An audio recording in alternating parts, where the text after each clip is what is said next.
بس باب الدرج اللي أنا حطيت فيه الجثة اتزحزح لوحده. حاولت أضحك، أنا مشوفتش حاجة زي دي قبل كده. قلت له أكيد هوا أو حاجة.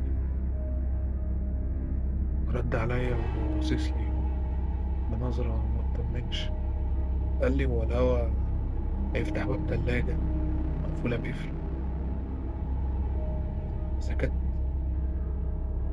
قررت أروح أتأكد بنفسي. دخلت المزرعة. الدنيا ساقعة تلج.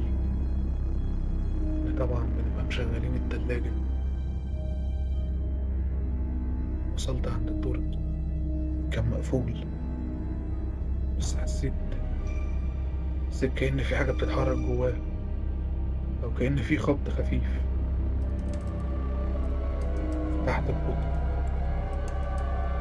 الجثة كانت في مكانها،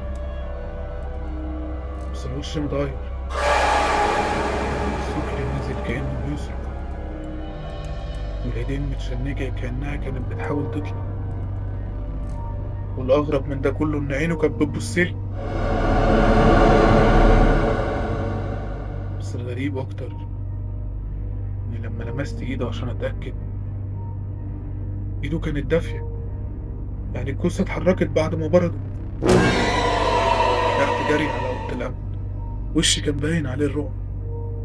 بس الأمن قال لي حاجة خلتني أتجنن أكتر.